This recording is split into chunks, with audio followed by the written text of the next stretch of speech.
Appeal മുഖേന നേടിയെടുത്ത ആ കലാകാരനെയാണ് നമ്മൾ ഇപ്പൊ പരിചയപ്പെടാൻ പോകുന്നത്. അതെ, സുമേഷ് ജനാർദ്ദനൻ നമ്മളോടൊപ്പം ചേരുന്നു. നമസ്കാരം സുമേഷ്. നമസ്കാരം. നമസ്കാരം. കേട്ടില്ല. നമസ്കാരം. നമസ്കാരം. ന്യൂ ജനറേഷൻ പാട്ടുകാരനാന്ന് തോന്നുന്നു. നല്ല ശബ്ദം. സുമേഷിന്റെ വീട്ടിൽ ആരൊക്കെ ഉണ്ട്? വീട്ടിൽ അച്ഛനുമുണ്ട്, അമ്മയുമുണ്ട്, പിന്നെ മൂത്ത ചേട്ടനുണ്ട്. ചേട്ടൻ മാർബിൾ പണിക്ക് പോകുന്നു. ചേട്ടൻ 2 കുട്ടികൾ, ഒന്ന് നടക്കുന്നു, ഒന്ന് ഇഴയുന്നു. ഇഴയുന്നോ? അപ്പൊ രണ്ടാമത്തവൻ പാമ്പാണോ? അല്ല, അവൻ കുഞ്ഞു കുട്ടി 6 മാസമായിട്ടേ ഉള്ളൂ. അങ്ങനെ പോകുന്നു. നീന്തുന്നു. ശരി ശരി. ചെറുപ്പം തൊട്ടേ ഈ പാട്ടിനോടുള്ള ഒരു അഭിരുചി ഉണ്ടോ സുമേഷിന്? പിന്നെ ഞാൻ ശരിക്കും UP സ്കൂളിൽ വെച്ച് എനിക്ക് സംഗീതത്തോടുള്ള അഭിനിവേശം ഉണ്ടായിരുന്നു. ലഭിച്ചതാണിത്. അല്ല, ഈ പാട്ടല്ലാതെ വേറെ എന്തെങ്കിലും എക്സ്ട്രാ കരിക്കുലർ ആക്ടിവിറ്റീസ് ഒക്കെ ഉണ്ടോ? വേറെ ഞാൻ ശരിക്കും പറഞ്ഞാല് ഇല്ലാത്ത സമയത്തൊക്കെ ഞാൻ ഫിഷറീസിൽ വകുപ്പ് ജോലി ചെയ്യുന്നു. ഫിഷറീസില്? അതല്ലേ, അത് കൊള്ളാം. ഒരു വിദ്യാർത്ഥിയായിരിക്കുമ്പോ തന്നെ അധ്വാനിച്ച് വിദ്യാഭ്യാസ കാര്യങ്ങൾക്കുള്ള ചെലവ് കണ്ടെത്തുക എന്ന് പറയുന്നത് മാതൃകാപരമായ ഒരു കാര്യമാണ്. വളരെയധികം നമ്മൾ അപ്രീഷിയേറ്റ് ചെയ്യുന്നു.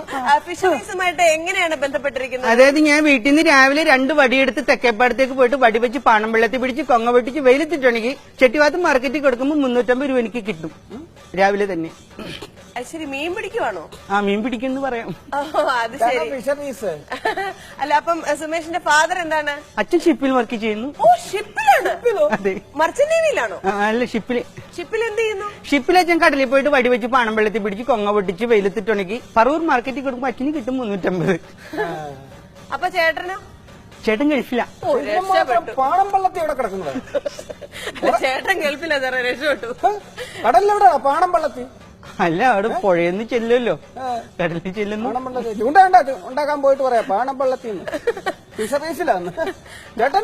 ചേട്ടൻ ഗൾഫില. രക്ഷപ്പെട്ടല്ലോ. അവിടെ അറബിയുടെ കൂടെ വർക്ക് ചെയ്യുന്നു. അറബിയുടെ കൂടെ അവിടെ കടലിൽ പോയി പാണം വെള്ളത്തിൽ പിടിച്ച് കൊങ്ങ പിടിച്ച് മണലരണ്യത്തിലിട്ടുണക്കി മണലാരി ഉണ്ടാക്കിയിരുന്നു പാണം പള്ളത്തി. എന്ത് പാടോ ഇതല്ലാതെ വേറെ എന്തെങ്കിലും പണിയുണ്ടോ നിനക്ക്? വേറെ പണിയില്ല, പിന്നെ പഠിക്കാൻ പോകുന്നു, പാട്ട് പഠിക്കുന്നുണ്ട്. അതൊക്കെ അവിടെ നിൽക്കട്ടെ.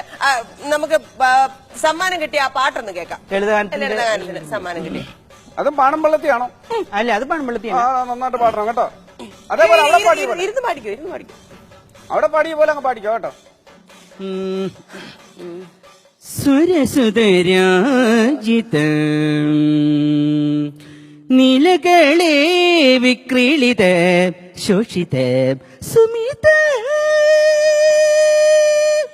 അഷ്ടസ്ത്രിതാ പ്രിദണ്ഡം ദിഷ്ടത മാത്രയേ നിർമ്മല സ്നേഹത്തിൻ യതുകുല കാമ്പോചി ക്ലിഞ്ഞോ പ്ലിഞ്ഞോ സൗണ്ട്സുള്ള തത്തേ തത്തമ്മേ തത്തക്കുട്ടി.